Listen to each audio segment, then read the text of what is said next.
Hello guys, welcome back to my channel. मेरा नाम है सुशांत और आप देख रहे हैं बिटकॉइन इंडिया। आज हम बात करने वाले very interesting topic again quantum computer के बारे में। क्वांटम कंप्यूटर का कैसे खतरा हो सकता है बिटकॉइन को नेटवर्क के लिए आने वाले समय में, तो इसके बारे में आज इन डिटेल में बात करेंगे। क्या ऐसी चीज़ें हैं क्वांटम कंप्यूटर को स्ट्रांग बनाती है और क्या ऐसी चीज़ें हैं बिटकॉइन नेटवर्क को वीक बनाती है, जिससे क्वांटम कंप्यूटर आने वाले समय में बिटकॉइन को या बिटकॉइन के नेटवर्क को खतरा पहुंचा सकता है।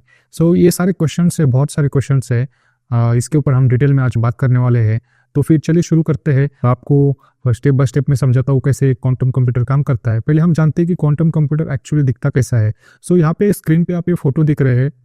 सो ये है क्वांटम कंप्यूटर, जहाँ पे आपको स्लाइड्स दिख रही होगी। ओके, यहाँ पे प्लेट्स लगी हुई है। ओके, स्क्वायर टाइप जो चिप्स दिख रही है उसको फिजिकल क्वाइबिट्स बोलते हैं।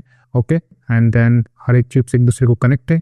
देन यहाँ पे सिलिकॉन से सारा मटेरियल बना हुआ है एंड इसको बोलते हैं क्वांटम कंप्यूटर। और एक्चुअली इसमें प्रोसेसर होता है काफ़ी स्ट्रॉन्ग, और जो कि क्लासिक बिट्स जो हमें नॉर्मल कंप्यूटर में देखने को मिलती है नॉर्मल कंप्यूटर के प्रोसेसर में। सो वो नॉर्मल कंप्यूटर का प्रोसेसर इतना स्ट्रॉन्ग नहीं होता है कैलकुलेशंस करने में, प्रोसेसिंग पावर उसकी स्ट्रॉन्ग नहीं होती है। एंड क्वांटम कंप्यूटर की प्रोसेसिंग पावर काफ़ी स्ट्रॉन्ग होती है। तो इसकी वजह से क्वांटम कंप्यूटर को सुपर फास्ट कंप्यूटर बोला जाता है या सुपर कंप्यूटर भी बोला जाता है, क्योंकि इसकी प्रोसेसिंग पावर काफ़ी स्ट्रांग होती है और ये प्रॉब्लम्स जल्दी सॉल्व करता है और इसकी कैलकुलेशन पावर भी स्ट्रांग होती है। सो ऐसा क्यों हो रहा है, क्या ऐसी चीज़ें हैं जिसकी वजह से क्वांटम कंप्यूटर को इतना स्ट्रांग कंप्यूटर बोला जाता है। सो यहाँ पे मैं आपको एग्जांपल के तौर पे समझा दूँ कि एक्चुअली इसको क्वाइबिट्स कंप्यूटर क्यों बोला जाता है, क्वांटम कंप्यूटर क्यों बोला जाता है। आपने जो नॉर्मल कंप्यूटर में और इसमें क्या डिफरेंस है, ये चीज़ आपको पहले जानने की ज़रूरत है। फिर आपको पता चलेगा कि एक्चुअली क्वांटम कंप्यूटर से कैसे खतरा है बिटकॉइन को और बिटकॉइन कैसे इससे बच सकता है और इसकी पावर एक्चुअली इतनी ज़्यादा क्यों है, ये भी आपको जानने की ज़रूरत है। सो मैं आपको एक इमेज के तौर पे समझाता हूँ कि कैसे एक्चुअली क्वांटम कंप्यूटर काम करता है और इसका जो स्ट्रेंथ है वो कैसे जो नॉर्मल कंप्यूटर से अलग है। सो यहाँ पे देखिए, नॉर्मल कंप्यूटर जो है वो बाइनरी बिट्स यूज़ करते हैं। हर एक कंप्यूटर बाइनरी नंबर यूज़ करता है। सो क्वांटम कंप्यूटर भी कंप्यूटर है, वो भी बाइनरी नंबर यूज़ करता है। सो बिट्स जो है, जैसे कि बिट्स दो टाइप के होते हैं, 0 और 1। इसको बोलते हैं बिट्स और इसको बोलते हैं बाइनरी नंबर। सो इसका इस्तेमाल करके नंबर्स बनाए जाते हैं एंड उससे कंप्यूटर्स डाटा स्टोर करता है। एंड सेकंड थिंग, यहाँ पे जो क्लासिक कंप्यूटर होता है, नॉर्मल कंप्यूटर जिसका बोलते हैं, जो हम लोग यूज़ करते हैं, कोई भी कंपनी का हो, जैसे कि मैकबुक हो गया या लिनक्स हो गया, या आप लेट से कोई भी कंप्यूटर यूज़ करते हैं जिसमें कोई भी ऑपरेटिंग सिस्टम हो, तो उसमें कंप्यूटर में एक जो प्रोसेसिंग यूनिट्स होते हैं वो 0 और 1 इन दो बीच में काम करते हैं। तो उसका कैलकुलेशन 0 और 1 ऐसे दो नंबर को जोड़ के वो कैलकुलेशन बनाते हैं या अलग अलग नंबर बनाते हैं 1 और 0 का इस्तेमाल करके। बट क्वाइबिट्स में क्या होता है, आप इसमें देख सकते हो 1 भी यूज़ किया गया, 0 भी यूज़ किया गया और 0 + 1 दोनों साथ में भी यूज़ किए गए। तो इसकी वजह से क्या होता है, प्रोसेसिंग पावर बढ़ जाता है, कैलकुलेशन पावर बढ़ जाता है। तो कैलकुलेशन पावर बढ़ने की वजह से यहाँ पे ये सर्चिंग बहुत तेज़ी से होता है क्वांटम कंप्यूटर में। तो सर्चिंग तेज़ी से हो जाता है, तो कैलकुलेशन तेज़ी से हो जाने की वजह से प्रॉब्लम जो है जल्दी से सॉल्व होता है। फॉर एग्जाम्पल, यहाँ पे आपको किसी चीज़ को लेट से किसी नंबर को ब्रेक डाउन करना है या किसी भी लेट्स से कि बड़ा कोई पैराग्राफ है उसका सारांश निकालना है, जैसे कि एआई कैसे काम करते हैं, बड़ा पैराग्राफ को छोटे पैराग्राफ में कन्वर्ट कर देते हैं, समरी बताते हैं आपको तुरंत कुछ ही सेकंड में। बट इस बीच में एआई भी टाइम लेता है, जैसे लेट्स से आपका कंप्यूटर इतना पावरफुल नहीं है। तो यहाँ पे क्वांटम और क्वाइबिट का यूज़ करके इसको काफ़ी इस चीज़ को काफ़ी तेज़ी से बढ़ाया जा सकता है। सो जैसे कि मैंने अभी बोला कि ब्रेकडाउन का नंबर का कोई करना है तो क्वांटम कंप्यूटर बहुत तेज़ी से कर सकता है। या लेट्स से कि पासवर्ड जो है किसी चीज़ का जो है निकालना है, सो 4 नंबर डिजिट है, तो उसके पॉसिबिलिटीज़ कितनी होती है। आपके मोबाइल में जो 4 डिजिट पासवर्ड है उसके पॉसिबिलिटीज़ हम निकाले तो मिलियंस या बिलियंस में पॉसिबिलिटीज़ होती है। तो क्वाइबिट का इस्तेमाल करेंगे तो वो पॉसिबिलिटीज़ हाफ हो जाती है, या क्लासिक कंप्यूटर का इस्तेमाल करेंगे तो पॉसिबिलिटी बिलियंस में चली जाती है। तो डिफरेंस यही है कि जितना पावरफुल कंप्यूटर होगा उतनी पॉसिबिलिटीज़ कम होती है। तो उसकी वजह से ब्रेक डाउन करने में या प्रॉपर लास्ट डिजिट निकालने में, फॉर एग्जांपल मेरे कहने का मतलब ये है कि जैसे कि पासवर्ड का मैंने अभी एग्जांपल दिया, पासवर्ड हैक करने में, लास्ट डिजिट निकालने में क्वाइबिट मतलब क्वांटम कंप्यूटर काफ़ी तेज़ी से काम कर सकते हैं इंस्टेड ऑफ नॉर्मल कंप्यूटर से यूज़ में। सो इसकी वजह से क्वांटम कंप्यूटर से हमें बिटकॉइन के आने वाले सालों में खतरा हो सकता है। तो वो खतरा कैसे हो सकता है, तो यहाँ पे मैं आपको एक स्टेप बाय स्टेप एक्सप्लेन करूँ तो क्या आपको जानने की ज़रूरत है क्वांटम कंप्यूटर को स्पेशल क्यों बनाता है, क्या ऐसी चीज़ है, जैसे कि मैंने बताया कि क्वांटम कंप्यूटर 0 भी यूज़ करता है, 1 भी यूज़ करता है, और 0 और 1 दोनों साथ में यूज़ करते हैं। तो इसकी वजह से इसकी सर्चिंग पावर बढ़ती है, तो इसको बोलते हैं सुपर पोजिशन। तो इसको सुपर कंप्यूटर भी बोलते हैं, क्योंकि ये 3 नंबर एक साथ यूज़ करता है, 4 नंबर एक साथ, मतलब 2 बाइनरी एक साथ यूज़ करता है और 2 अलग अलग। सो इसकी वजह से इसकी पावर, सर्चिंग पावर, इसमें कैलकुलेशन पावर इसकी ज़्यादा है नॉर्मल कंप्यूटर से। तो इसकी वजह से इसको एक स्पेशल कंप्यूटर बोला जाता है। देन आपको यहाँ पे जानने की जरूरत है, what is worst case scenario, ऐसा क्या सिनारियो हो सकता है आने वाले कुछ ही सालों में जिसकी वजह से बिटकॉइन को खतरा हो सकता है क्वांटम कंप्यूटर से। सो यहाँ पे आपको जानने की जरूरत है, क्वांटम कंप्यूटर अटैक कर सकते हैं कहाँ पे, पब्लिक की पे। सो पब्लिक की से जैसे मैंने आपको आई थिंक बिटकॉइन ब्लॉकचेन आप पार्ट नंबर 3 देखोगे, पार्ट नंबर 3, 4 या 5, उसमें मैंने एक्सप्लेन किया है कि कैसे पब्लिक की से पब्लिक की से बिटकॉइन वॉलेट एड्रेस बनता है, और प्राइवेट की से पब्लिक की कैसे बनती है। तो वो एल्गोरिदम कौन सा यूज़ किया गया है और वो कैसे बनता है, उसका काम क्या है, पब्लिक की का, प्राइवेट की का, और बिटकॉइन वॉलेट एड्रेस का, वो सारी चीज़ें अच्छे से एक्सप्लेन की है मैंने। तो आपको इन डिटेल जानना है तो आप प्लीज़ वो वीडियो देखिए, सो आपको एक आइडिया आ जाएगा कि मैं एक्चुअली कहना क्या चाहता हूँ। सो इन शॉर्ट मैं आपको बता दूँ, प्राइवेट की से पब्लिक की बनती है और पब्लिक की से बिटकॉइन का वॉलेट एड्रेस बनता है। सो फॉर एग्जांपल यहाँ पे खतरा ही हो सकता है इन फ्यूचर में कि जो वॉलेट का एड्रेस है वो स्टोर किया जाता है बिटकॉइन के ब्लॉकचेन के वॉलेट में, बिटकॉइन के ब्लॉकचेन के नेटवर्क में। सो यहाँ पे हम जो ट्रांजेक्शन करते हैं, फॉर एग्जांपल मैं आपको कुछ बिटकॉइन भेजूँ तो वहाँ पे ट्रांजेक्शन नंबर में वॉलेट का एड्रेस स्टोर होता है, जैसे कि मेरे वॉलेट का एड्रेस और मैंने किसी को भेजा उसके वॉलेट का एड्रेस और कितने बिटकॉइन भेजे तो उसका नंबर, तो ये 3 चीज़ें यहाँ पे स्टोर होती है एज ए ट्रांजेक्शन नंबर में। तो यहाँ पे क्वांटम कंप्यूटर इस चीज़ को उल्टा कर सकता है, मतलब ट्रांजेक्शन नंबर में जनरेट किया उसको यहाँ पे ब्रेक डाउन करके यहाँ पे पब्लिक की तक पहुँच सकता है और पब्लिक की से प्राइवेट की तक पहुँच सकता है। कहने का मतलब है कि वहाँ जैसे मैंने बोला कि अभी प्राइवेट की से पब्लिक की बनती है, पब्लिक की से बिटकॉइन वॉलेट एड्रेस बनता है, और वॉलेट एड्रेस से हम ट्रांजेक्शन करते हैं वॉलेट एड्रेस का यूज़ करके। तो वो ट्रांजेक्शन नंबर 2 वॉलेट एड्रेस से जुड़ा होता है, एक तो रिसीवर एक तो सेंडर, और कितने बिटकॉइन भेजे वो, और उसको ब्रेक डाउन करके वॉलेट एड्रेस से पब्लिक की तक पहुंचा जा सकता है, पब्लिक की से प्राइवेट की तक पहुंचा जाता है। और प्राइवेट की में आपके बिटकॉइन स्टोर होते हैं, क्योंकि प्राइवेट की एक स्टोरेज होता है, वहाँ पे बिटकॉइन अटैच होते हैं, हर एक बिटकॉइन का अलग अलग हैश होता है। तो ऐसे ये वर्स्ट केस सिनेरियो हो सकता है क्वांटम कंप्यूटर से आने वाले सालों में। सो यहाँ पे आपको और भी कुछ चीज़ें जानने की ज़रूरत है, जैसे कि ये अटैक कर सकता है ओल्डर बिटकॉइन एड्रेसेस में, जिसमें वो ओल्डर बिटकॉइन एड्रेसेस को फॉर एग्जांपल यहाँ पे मेंशन किया है P2PKH। इसका मतलब होता है कि पे टू पब्लिक की हैश। देन यहाँ पे और एक आता है P2SH, पे टू स्क्रिप्ट हैश, जो कि SH 256 स्क्रिप्ट हैश 256 बाइट का एल्गोरिदम है, उसका इस्तेमाल करके यहाँ पे पब्लिक की बनाई जाती है, जो कि स्क्रिप्ट बेस होती है। हर एक उसके लिए आपको प्रॉपर स्क्रिप्ट लगेगी उसको पब्लिक की को हैश करने में, तब जाके पब्लिक की बनती है। अदरवाइज आप स्क्रिप्ट यहाँ पे किसी को मिल जाती है तो यहाँ पे प्राइवेट की तक पहुँचा जा सकता है पब्लिक की को हैक करके। तो वो स्क्रिप्ट मिलना बहुत मुश्किल है, क्योंकि हर टाइम अलग अलग स्क्रिप्ट यूज़ की जाती है। फॉर एग्जाम्पल अभी P2PKH में पे टू पब्लिक की हैश, ये एक्चुअली बिटकॉइन का ओल्डर वर्जन है। लाइक फर्स्ट टाइम जब बिटकॉइन लॉन्च हुआ था 2009 में, तब से लेकर 2015-16 तक P2PKH से ट्रांजेक्शन्स होते थे। तो P2PKH स्टार्टिंग में ओल्डर बिटकॉइन एड्रेस था, जो कि पब्लिक की का जो फॉर्म था, पब्लिक की का हैश था। एक्चुअली पब्लिक की का जो नंबर है उसको कन्वर्ट किया जाता है हैश में, तो पे टू पब्लिक की हैश, तो ऐसा एड्रेस था। तो इसका हैश में एक्चुअली पे किया जाता है, एंड वैसे बिटकॉइन ट्रांसफर होते थे, पब्लिक की के हैश में बिटकॉइन पे किए जाते थे, हैश पब्लिक की का प्राइवेट की तक बिटकॉइन पहुंचा जाता था। तो उसको रिकॉर्ड करना या उसको हैक करना क्वांटम कंप्यूटर के लिए ईजी है, ओल्डर बिटकॉइन एड्रेसेस को। For example P2PKH and P2SH, सो इनको हैक करना काफ़ी ईजी है। देन रीयूज बिटकॉइन एड्रेसेस, जैसे कि मैं हमेशा एक ही बार बिटकॉइन एड्रेस यूज़ कर रहा हूँ बिटकॉइन पेमेंट के लिए, किसी को पे करने के लिए। फॉर एग्जांपल मैं आपको पे कर रहा हूँ हमेशा एक ही एड्रेस से, तो वो हैक करना इजी है, क्योंकि हमेशा एक ही एड्रेस यूज़ करोगे तो पब्लिक की सेम ही रहती है, आप एड्रेस भी सेम ही रहेगा, तो हैक करना ईजी रहता है। फॉर एग्जाम्पल मैं हमेशा नया एड्रेस से यूज़ करता हूँ, तो यहाँ पे पब्लिक की चेंज हो जाती है, अगेन प्रोसेसिंग होता है एंड एड्रेस चेंज हो जाता है, तो यहाँ पे हैक करना बहुत इम्पॉसिबल हो जाता है, क्योंकि हमेशा चेंजिंग हो जाती है, तो इसकी वजह से इम्पॉसिबल हैक करना।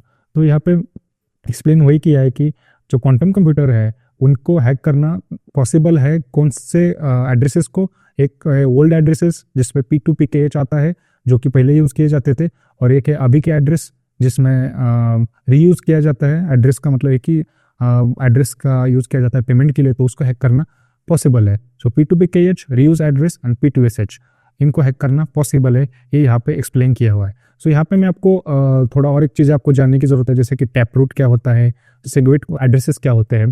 सो यहाँ पे आपको वो भी चीज़ें जानने की ज़रूरत है। जैसे कि आप बिटकॉइन पेमेंट करते हो तो यहाँ पे एड्रेस आप चेंज करते हो, तो यहाँ पे आप एड्रेस सेलेक्ट कर सकते हो। सो यहाँ पे लेट्स से कि आप सेगवेट एड्रेस यूज़ करते हो या टैप रूट करते हो, लेगेसी, सेगवेट और लेगेसी।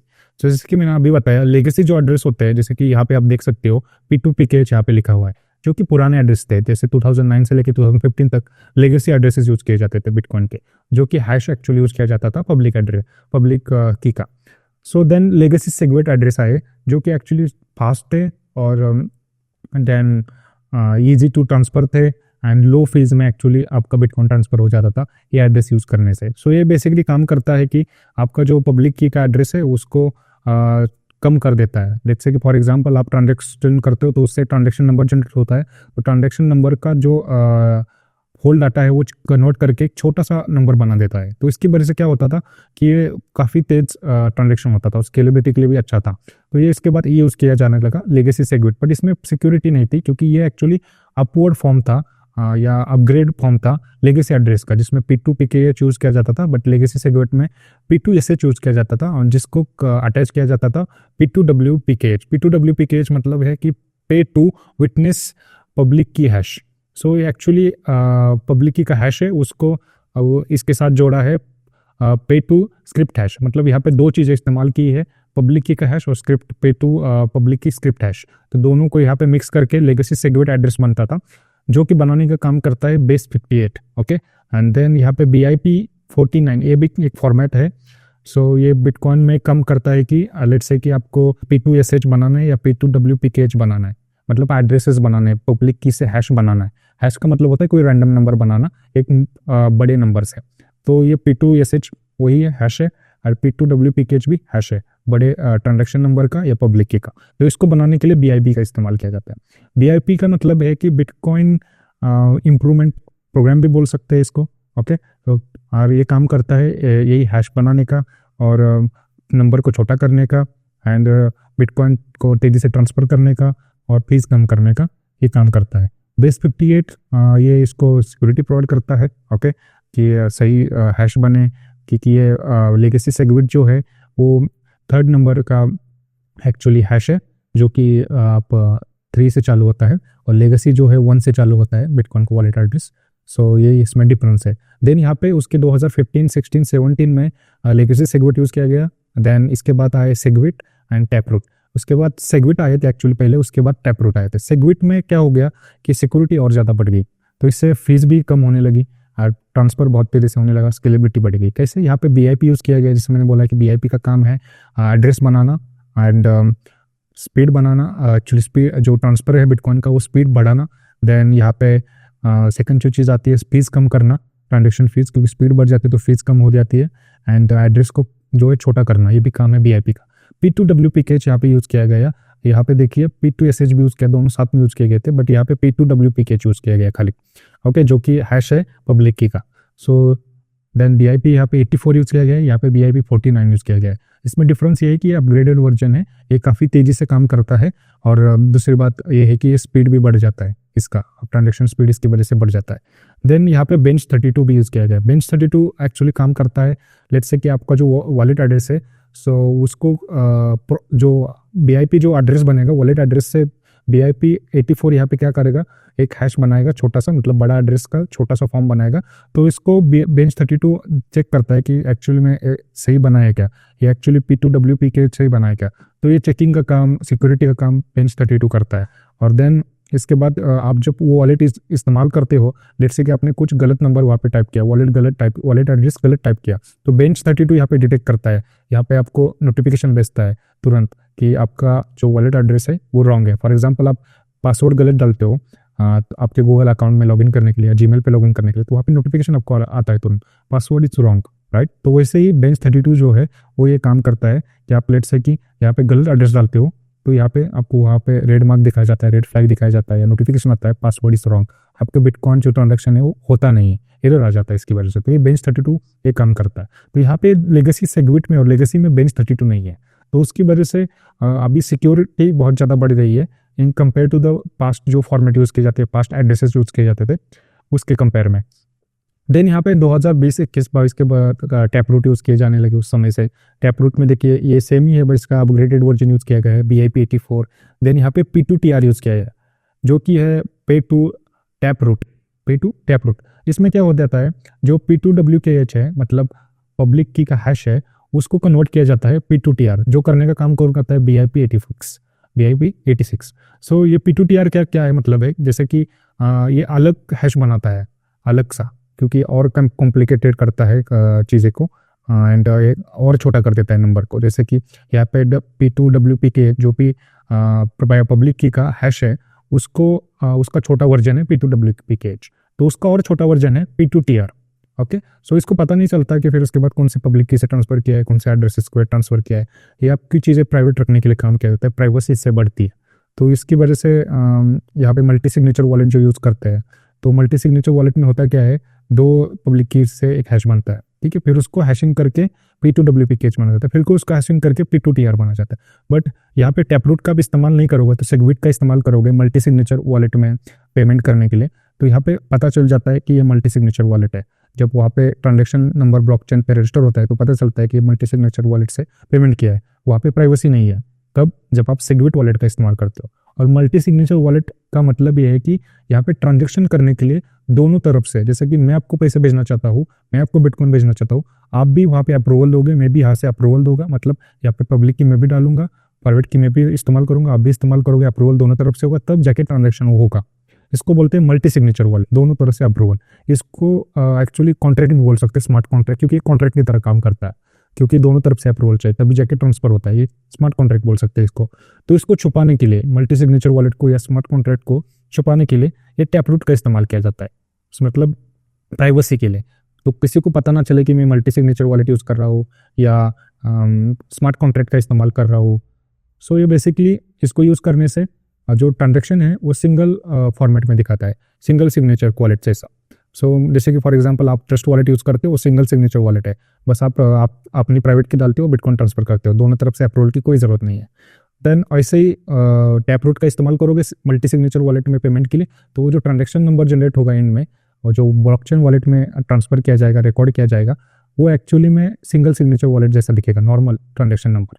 तो ये फ़ायदा है टैप रूट का इस्तेमाल करने से, इसकी वजह से प्राइवेसी बढ़ी है, और इसमें बस अपग्रेडेड वर्जन इसको बनाया है, क्योंकि यहाँ पे हैशिंग नंबर है वो उसकी कैपेसिटी बढ़ाई है।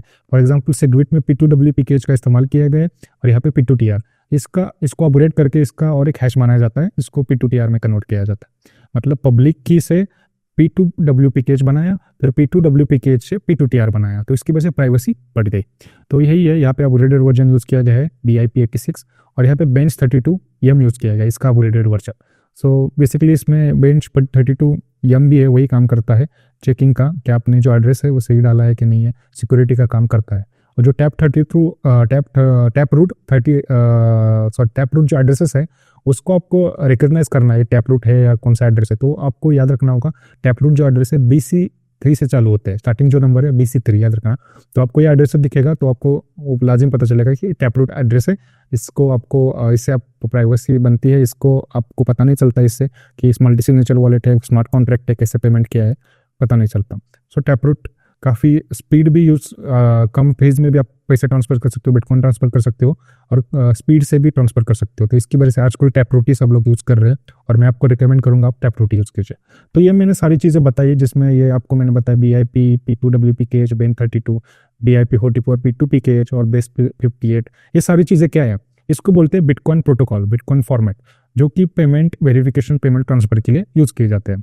सो अभी आप पेमेंट करना है आपको, तो टैप रूट का इस्तेमाल कीजिए। ओके, जब आप मल्टी सिग्नेचर या स्मार्ट कॉन्ट्रैक्ट का इस्तेमाल कर रहे हो, प्राइवेसी के लिए अच्छा है, स्पीड के लिए अच्छा है, कम फीस में पेमेंट हो जाता है।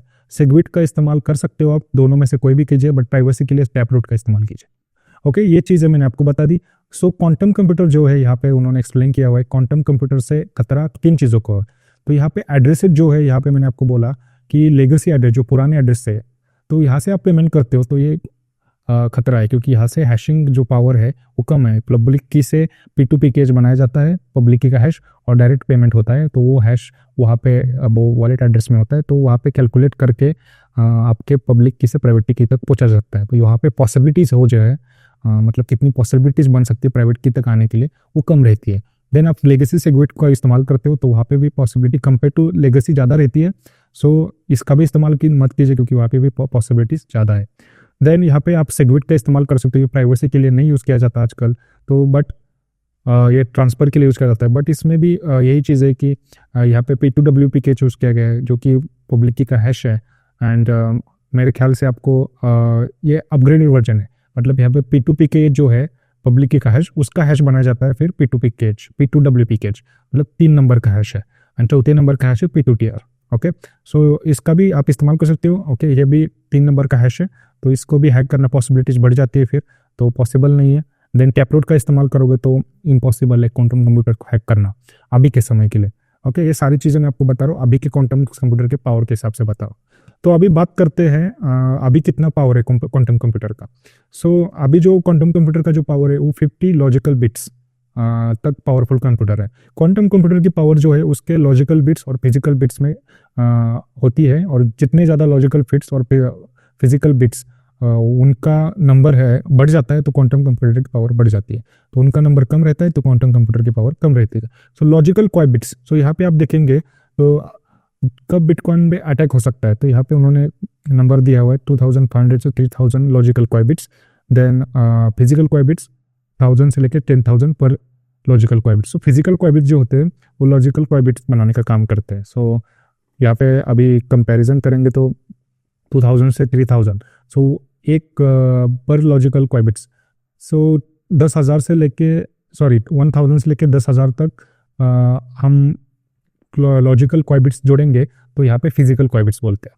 सो मैंने अब आई थिंक उल्टा बोला, लॉजिकल क्वाइ बिट्स से फिजिकल क्वाइ बिट्स बनते हैं। सो लॉजिकल क्वाइ बिट्स लाइक 10,000 से लेकर 10,000 हम इकट्ठा करेंगे एक साथ, तो उससे फिजिकल क्वाइ बिट्स बनेंगे। क्वाइ बिट्स ऐसे दिखते हैं स्क्वायर शेप, और वो जो होता है प्रोसेसिंग का काम करता है। जैसे मोबाइल में चिप होती है, प्रोसेसर होता है स्नैपड्रैगन 736 एंड 800 900 होते हैं ना एंड्रॉयड में, एंड अलग अलग प्रोसेस यूज़ करते हैं। एप्पल के मोबाइल में उनका एप्पल का प्रोसेसर आता है, तो इससे qubits, logical qubits and physical qubits, ये क्वांटम कंप्यूटर के प्रोसेसर है। तो यहाँ पे उन्होंने प्रोसेसिंग पावर बताई है। ओके, जो अटैक हो सकता है जब इतना ज़्यादा लॉजिकल क्वाइ बिट्स अवेलेबल हो, तो अभी के समय में 50 लॉजिकल क्वाइ बिट्स ही अवेलेबल है, तो अटैक पॉसिबल नहीं है। तो ये अटैक हो कैसे सकता है, तो जैसे मैंने बोला इतना क्वाइ बिट्स अवेलेबल होंगे, तो यहाँ पे older addresses P2P catch, P2SH, P2WP catch तक अटैक हो सकता है, और रीयूज वॉलेट एड्रेस पे अटैक हो सकता है। यहाँ पे आप टैपरूट का इस्तेमाल करते हो, सेगविट वॉलेट का इस्तेमाल करते हो, तो अटैक पॉसिबल नहीं है फ्यूचर में भी। देन यहाँ पे अलग और एक चीज़ें बताई है, मीम पूल अटैक भी हो सकता है। अभी मीम पूल अटैक क्या है, जैसे कि मैंने आपको कुछ बिटकॉइन भेजे मेरे वॉलेट से आपके वॉलेट के एड्रेस पे, तो ये बिटकॉइन का जो ट्रांजेक्शन नंबर है वो जनरेट होता है, बट वो कंफर्म कब होता है, जब आपका ट्रांजेक्शन नंबर बिटकॉइन के ब्लॉकचेन पे कंफर्मली रिकॉर्ड ना हो, तब तक आपको कंफर्मेशन आता नहीं है, तब तक आपके बिटकॉइन आपके वॉलेट में पहुंच नहीं जाते। बट इन दैट टाइम, उस बीच में लेट्स से कि आपका ट्रांजेक्शन नंबर अभी तक रिकॉर्ड नहीं हुआ है ब्लॉकचेन में, ब्लॉक बन रहा है, तो उस बीच में ये अटैक कर सकता है क्वांटम कंप्यूटर। आपको जो ट्रांजेक्शन नंबर है उसको लेट्स से कि फेकली आपको कंफर्मेशन भेज सकता है कि आपका कंफर्मेशन हो गया, हाँ आपको आपके जो बिटकॉइन है वो पहुंच गए, ठीक है, एंड वो बिटकॉइन चोरी कर सकता है। ये कैसे हो सकता है, आपको इन डिटेल इसको जानने की जरूरत है। सो मीम पूल होता क्या है, मीम पूल आपको मैं यहाँ पे आई थिंक हाँ लेट्स से दिस एग्जांपल, सो मेरे पास है इमेज जिसपे आपको बताता हूँ। सो ये आपके ये सारे ब्लॉक है, ये इसको बोलते हैं ब्लॉकचेन, और यहाँ पे नंबर दिख रहा होगा आपको, ये हर एक ब्लॉक का एक नंबर होता है, उसको बोलते हैं ब्लॉक का हैश। सो इस हैश में सारी इंफॉर्मेशन होती है, हैश पर सारे ट्रांजेक्शन को लिंक होता है, और हर एक हैश एक दूसरे को लिंक होता है। सो ये सारी ब्लॉकचेन एक दूसरे को कनेक्ट होती है, सारे ट्रांजेक्शन एक दूसरे को कनेक्ट होते हैं, सारे बिटकॉइन एक दूसरे को कनेक्ट होते हैं। सो हमें इजीली पता चलता है कि कहाँ से पेमेंट आया है, कौन सा बिटकॉइन का कहाँ चला गया है, तो सारी ट्रैकेबल चीज़ है यहाँ पे। तो लेट्स से कि आपने पेमेंट किया, मैंने आपको कुछ बिटकॉइन भेजे, ठीक है, वो ट्रांजेक्शन नंबर क्रिएट हुआ, बट ट्रांजेक्शन नंबर यहाँ पे मीम पूल में आता है, वेटिंग लिस्ट में होता है ब्लॉकचेन में।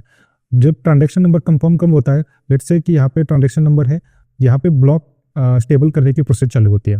ब्लॉक स्टेबल करने की प्रोसेस शुरू होती है, उसके बाद ब्लॉक स्टेबल होता है, मतलब ये नंबर है ना, ये जनरेट करने का काम शुरू होता है। ये जनरेट जब हो जाता है तब जाके वो ट्रांजेक्शन कंफर्म होता है, और ये नंबर हर 10 मिनट में एक बार बनता है।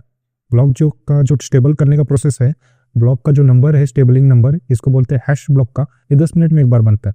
मतलब ब्लॉक 10 मिनट में एक बार बनता है। ये कोडेड है ब्लॉकचेन में, संतोषी नाकामोटो ने कोड किया हुआ है। ब्लॉकचेन को रिकॉर्ड करना इम्पॉसिबल है। सो ये नंबर 10 मिनट में एक बार बनता है। तो यहाँ पे ट्रांजेक्शन जो है कभी कभी 10 मिनट लग सकते हैं कंफर्म करने के लिए, कभी कभी ज़्यादा टाइम लग सकता है, डिपेंडिंग ऑन नेटवर्क में कितनी एनर्जी है, कितने लोग जुड़े हुए हैं माइनिंग के लिए। तो सारी चीज़ें आपको जाननी है तो बिटकॉइन ब्लॉकचेन पार्ट नंबर 5 आप देख सकते हो, बिटकॉइन ब्लॉकचेन पार्ट नंबर 4 में देख सकते हो, जिसमें मैंने बताया कि ब्लॉक कैसे बनता है, ब्लॉक का हेडर कैसे बनता है, हैश कैसे बनता है, सारी चीज़ें उसमें एक्सप्लेन की हुई है। अभी के लिए मैं थोड़ा सा बहुत आपको बता दिया। तो यहाँ पे आपको चीज़ें जानने की जरूरत है। मीम पूल में ट्रांजेक्शन वेटिंग में रहता है, और इस पीरियड के दौरान ब्लॉक का जो नंबर है ऊपर का, उसकी कैलकुलेशन चलती है नॉन्स में।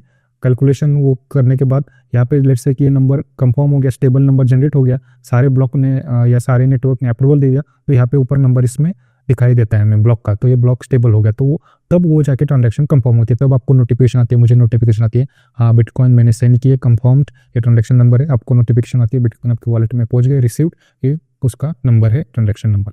सो ऐसी चीज़ें होती है। इन दौरान लेट्स से मीम पूल में ट्रांजेक्शन आपका अभी तक पड़ा हुआ है, अभी तक आपको कंफर्मेशन नहीं आई है, मैंने अब बिटकॉइन में ट्रांजेक्शन इग्नोरेट कर दिया ऑलरेडी, ठीक है। तो ट्रांजेक्शन नंबर आपका मीन पूल में पड़ा हुआ है, कंफर्म नहीं हो रहा है, ब्लॉक की प्रोसेस चल रही है। तो उस बीच में क्या हो सकता है कि जो क्वांटम कंप्यूटर है वो क्या कर सकता है, लेट्स से दूसरी ब्लॉकचेन बना सकता है, ओके साइड में अलग से, और वहाँ पे ये आपका जो ट्रांजेक्शन नंबर है वहाँ पे रिकॉर्ड कर सकता है क्वांटम कंप्यूटर। बट उसके लिए उसको 51% पावर चाहिए होगी पूरे नेटवर्क की, वो भी पॉसिबल नहीं है। लेट्स से उसके पास 51% पावर भी नहीं है पूरे नेटवर्क की, बट यहाँ पे दूसरी ब्लॉकचेन वो बना सकता है थोड़ा बहुत पावर यूज़ करके, और दूसरी ब्लॉकचेन लेट से बना भी दी उसने, और वो ट्रांजेक्शन नंबर वहाँ पे उसने दूसरी ब्लॉकचेन में लगा दिया कंफर्म्ड, क्योंकि वो फुल नोड का इस्तेमाल भी लेट से कि उन्होंने किया अपने सर्वर से, और उसका जो ट्रांजेक्शन कंफर्मेशन है उधर लगा दिया ट्रांजेक्शन नंबर, जो हमने आपको बिटकॉइन भेजे थे उसका ट्रांजेक्शन नंबर, और आपको मैसेज आया है कि ट्रांजेक्शन कंफर्म हो गया, मेरे को मैसेज आया ट्रांजेक्शन कंफर्म हो गया। बट आपको यहाँ पे चीज़ जानने की जरूरत है, जो लंबी वाली ब्लॉकचेन होती है 2009 से अभी 2025 16 ईयर्स तक चल रही है बिटकॉइन नेटवर्क की, वही एक्चुअली उसकी बात सुनी जाती है बिटकॉइन ब्लॉकचेन में, लंबी वाली ब्लॉकचेन का। तो यहाँ पे बिटकॉइन ब्लॉकचेन में रूल्स है, जैसे कि फर्स्ट रूल मैंने बोला कि लंबी ब्लॉकचेन की बात मानी जाती है, और उसी के ही ब्लॉक बनते हैं, और उसी पे ही ट्रांजेक्शन रिकॉर्ड होना शुरू होते हैं। सो जो छोटी ब्लॉकचेन है उसको डिस्कार्ड किया जाता है। बट यहाँ पे 51% यहाँ पे कंट्रोल आ जाता है, तो छोटी ब्लॉकचेन है वो बड़ी हो सकती है, राइट, वो बड़ी हो सकती है। या अभी तक लेट्स 2009 से 2025 तक लाखों ब्लॉक माइन हो चुके हैं, तो छोटी ब्लॉकचेन को बड़ी होने में बहुत सालों लग सकता है। और यहाँ पे 51% नेटवर्क की पावर चाहिए, तो टोटल नेटवर्क जो है उसकी 51% पावर चाहिए। सो अभी अमेरिका के पास 33% पावर है फुल नोड्स की, एंड माइनेक की भी 26-27% उनके पास पावर है, एंड कजाकिस्तान के पास 18% पावर है। देन फुल नोड्स की पावर ऊपर सेकंड नंबर पे यहाँ पे चाइना आता है, सॉरी जर्मनी आता है, जिनके पास 13% पावर है। तो यहाँ पे माइनिंग की पावर चाहिए उनको 51%, तो ये पॉसिबल नहीं। अमेरिका के पास 33% पावर है, कजाकिस्तान के पास 25% पावर है, बाकी और भी कंट्रीज है, कनाडा वगैरह। तो यहाँ पे एक कंट्री को पॉसिबल नहीं है कि फुल नोड्स की पावर ले ले। ये सारी कंट्री यहाँ पे लगी हुई है बिटकॉइन माइन करने के लिए, बिटकॉइन माइनिंग से रिवॉर्ड मिलता है, बिटकॉइन मिलते हैं, तो इसकी वजह से सारी कंट्री यहाँ पे लगी हुई है। सो बेसिकली एक कंट्री को पॉसिबल नहीं है, एक आदमी को पॉसिबल नहीं है, गवर्नमेंट को पॉसिबल नहीं है, क्योंकि बहुत एक्सपेंसिव है, बहुत मशीन्स लगती है, एंड पॉलिटिकल्स अप्रूवल लेने पड़ते हैं, एंड इतनी एनर्जी भी नहीं है कंट्री के पास या दो कंट्री के पास ये 51% पावर यहाँ पे स्टेक ले ले बिटकॉइन के नेटवर्क का। सो ये इम्पॉसिबल ये चीज़ है। बट इनकेस हो जाता है, लेट्स से ऐसा सोचिए आप फॉर एग्जाम्पल कि हो जाता है, तब भी लाखों ब्लॉक बन चुके हैं, तो इससे बड़ी ब्लॉकचेन बनाना बहुत ही सालों लग जाएंगे, बहुत ही सालों इससे बड़ी ब्लॉकचेन बनाना, और ये पुरानी ब्लॉकचेन को डिलीट करना। क्योंकि ब्लॉकचेन क्या करता है, जो बड़ी ब्लॉकचेन है उसको रखता है, छोटी ब्लॉकचेन को डिलीट कर देता है। सो यही काम है ब्लॉकचेन का। तो छोटी ब्लॉकचेन को उसको बड़ी बनाना होगा तो 51% पावर चाहिए, तो क्यों इम्पॉसिबल है। सो यही चीज़ें यहाँ पे एक्सप्लेन की हुई है। 51% अटैक, जैसे मैंने अभी बोला, जो कि मीम पूल से शुरू होता है। मीम पूल में ट्रांजेक्शन अटका हुआ रहता है, कंफर्म नहीं रहता है, तो 51% अटैक करके, मतलब 51% पावर लेके नई ब्लॉकचेन बना के वो जो ट्रांजेक्शन है उस पर कंफर्म करके दूसरी वाली ब्लॉकचेन में, और आपको कंफर्मेशन आएगा फिर लेट से वो ट्रांजेक्शन कंफर्म होने के बाद जो दूसरी वाली ब्लॉकचेन है नई वाली, वो बड़ी हो जाती है पुरानी ब्लॉकचेन से, तो पुरानी ब्लॉकचेन को हटाया जाता है, ब्लॉकचेन उसको डिस्कार्ड कर जाता है। तो यहाँ पे डबल स्पेंडिंग हो सकती है। डबल स्पेंडिंग मतलब यहाँ पे आपने बिटकॉइन जो पुराने बेचे हुए पुरानी ब्लॉकचेन पे वापस आ जाएंगे उसके पास, और मतलब यहाँ पे दो बार ट्रांजेक्शन करेगा वो, पुरानी ब्लॉकचेन पे और नई ब्लॉकचेन पे। तो एक ब्लॉकचेन डिस्कार्ड होने के बाद जो बिटकॉइन वापस आ जाएंगे। समझ रहे हैं आप? एक ही बिटकॉइन 2 बार उसने स्पेंड किया, मतलब एक बिटकॉइन के बदले उसको 2 बिटकॉइन मिले। तो ये चीज़ है, क्योंकि यहाँ पे 2 ब्लॉकचेन बनाई, तो वो 2 ब्लॉकचेन बनाई और उसके बाद एक ब्लॉकचेन डिस्कार्ड होगी, तो उसके बाद वो उस ब्लॉकचेन पे जो कंफर्मेशन उसने बनाया था नंबर, वो बिटकॉइन उसके पास वापस आ जाएंगे। तो ये चीज़ है, पर ये पॉसिबल नहीं है क्योंकि यहाँ पे एनर्जी का खेल है। एनर्जी 2 कंट्री के पास नहीं है, एक आदमी नहीं कर सकता ये सब चीज़ें। सो क्वांटम कंप्यूटर भविष्य में इतना बड़ा हो सकते हैं, तब ये चीज़ें नहीं कर सकते, क्योंकि यहाँ पे अभी 2009 से 2024 तक बिटकॉइन नेटवर्क बहुत बड़ा हो चुका है और डेली ब्लॉक्स बन रहे हैं, हर 10 मिनट में एक ब्लॉक बन रहा है, एक साल में बहुत ब्लॉक बन रहे हैं, लाखों ब्लॉक बन चुके हैं। तो इतनी बड़ी ब्लॉकचेन बनाना इम्पॉसिबल है। तो इसकी वजह से बिटकॉइन यहाँ पे सेफ है। तो वाई सेफ है, तो आपको मैं यहाँ पे पैराग्राफ पर रीड करना पड़ेगा। तो यहाँ पे यही चीज़ बताइए कि इतने लॉजिकल बीट चाहिए क्वांटम कंप्यूटर को बिटकॉइन नेटवर्क हैक करने के लिए। तो यहाँ पे 2500 से लेकर 3000 ECDCA। सो बिटकॉइन में 2 एल्गोरिदम यूज़ किए जाते हैं।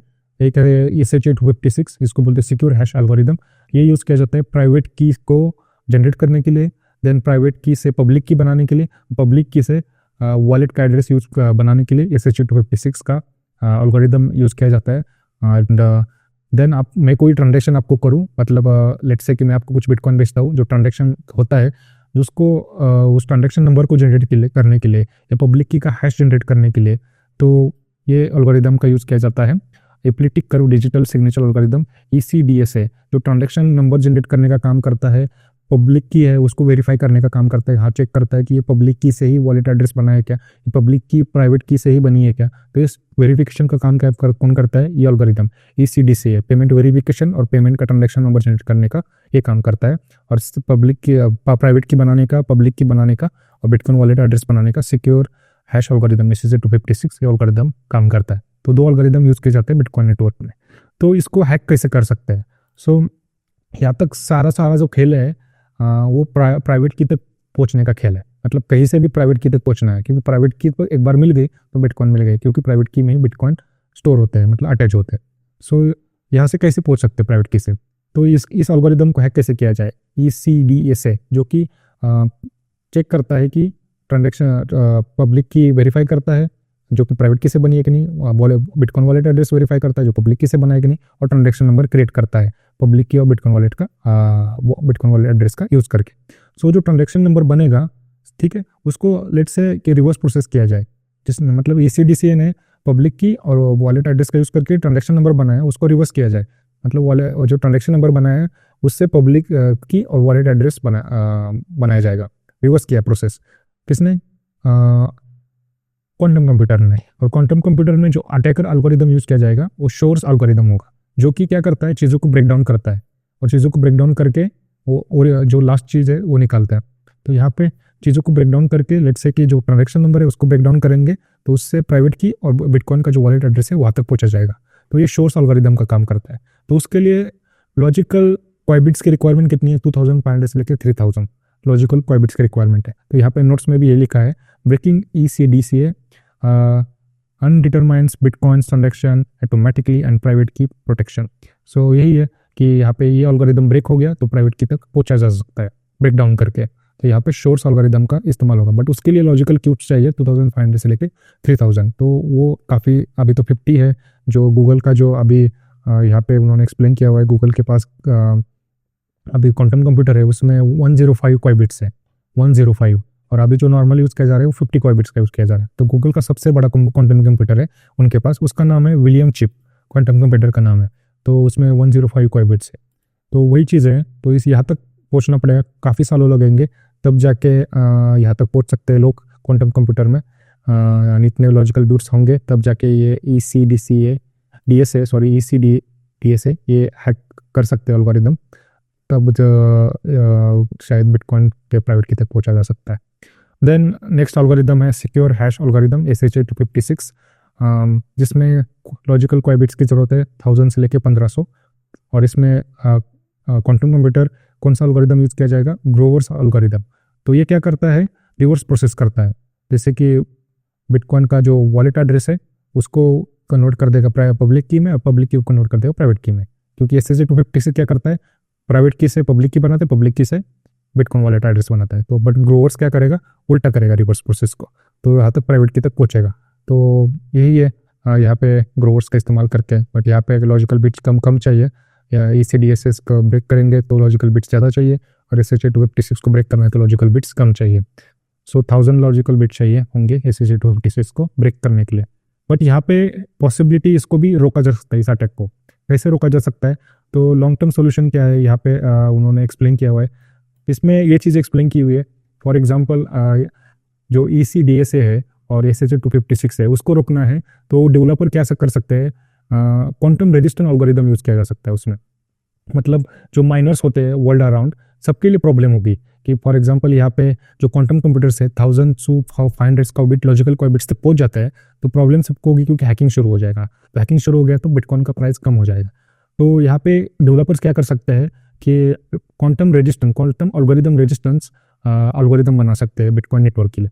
तो सभी माइनर्स जो है फुल नोड्स वाले जो CPU का इस्तेमाल करके बिटकॉइन माइनिंग करते हैं, तो उसमें वो सॉफ्टवेयर डाउनलोड करेंगे एल्गोरिदम, क्वांटम रेजिस्टेंट एल्गोरिदम, तो इससे बचा जा सकता है। तो ये यहाँ पे प्रोसेस कॉम्प्लिकेटेड हो जाएगी, फिर यहाँ पे और भी ज़्यादा क्यूबिट्स लगेंगे क्वांटम कंप्यूटर को, तो यहाँ पे हम सालों लगा सकते हैं, बट बिटकॉइन नेटवर्क हैक नहीं हो सकता। ये लॉन्ग टर्म सोल्यूशन है, कभी हैक नहीं हो सकता बिटकॉइन नेटवर्क। सो हम यहाँ पे क्वांटम रेजिस्टेंस लगा के बिटकॉइन नेटवर्क को बचा सकते हैं। आपको बस यही चीज़ याद रखने की ज़रूरत है, फ्यूचर में क्वांटम कंप्यूटर कितना भी बड़ा आ जाए, हैकिंग जब शुरू होगी तब बिटकॉइन की प्राइस गिर जाएगी।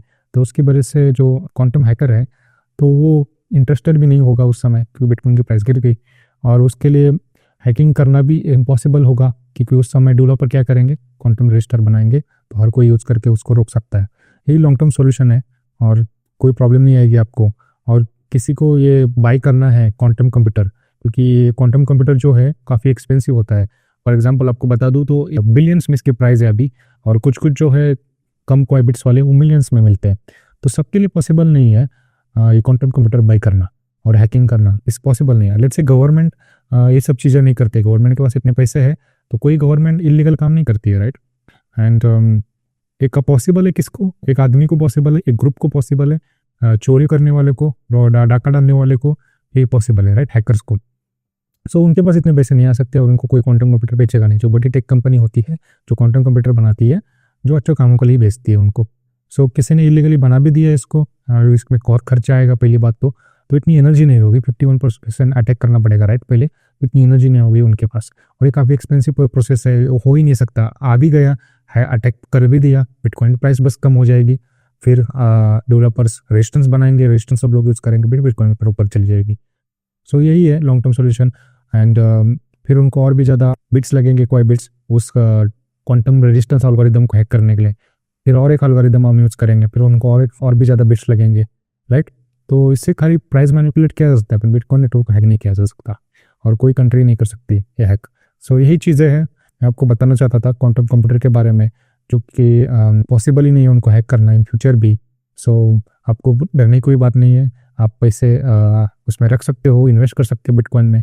और आपको ये चीज़ जानने की ज़रूरत है, फ्यूचर में ये वर्ल्ड इकोनॉमी है वो बिटकॉइन पे डिपेंड हो जाएगी, कि बिटकॉइन अभी तक का सबसे बेस्ट सॉफ्टवेयर है, पेमेंट ट्रांसफर सिस्टम है। आप blockchain part number 5, blockchain part number 4 देखिए तो आपको आइडिया जाएगा मैं क्या कह रहा हूँ। सारे ब्लॉकचेन को वीडियो देखेंगे तो आपको आइडिया जाएगा मैं एक्चुअल में कहना क्या चाहता हूँ और आपको क्या चीज़ें मैं एक्सप्लेन कर रहा हूँ। तो आप वो चीज़ें देखेंगे तो आप खुद ही सोचेंगे कि बिटकॉइन में इन्वेस्ट करने का। पहले आप उसकी इंफॉर्मेशन लीजिए, बिटकॉइन के बारे में जानिए, यही मैं सबको एडवाइस करता हूँ, तब आप जाके इन्वेस्ट कीजिए, ना कि 1-2 वीडियो देखे उसके बाद इन्वेस्ट करना शुरू किया। पहले आप जानिए बिटकॉइन की कैसे, क्यों बिटकॉइन की प्राइस बढ़ रही है, कैसे इतनी प्राइस बढ़ी है, क्या ऐसी चीज़ है, फंडामेंटल्स क्या है, आपको तब पता चलेगा। तब आपको आप खुद ही आपके अंदर से हो जाएगी कि हाँ मुझे इन्वेस्ट करना चाहिए सही जगह। और दुनिया कहाँ जा रही है, फ्यूचर कहाँ जा रहा है, AI आ रहा है, तो कोई चीज़ें देखनी चाहिए।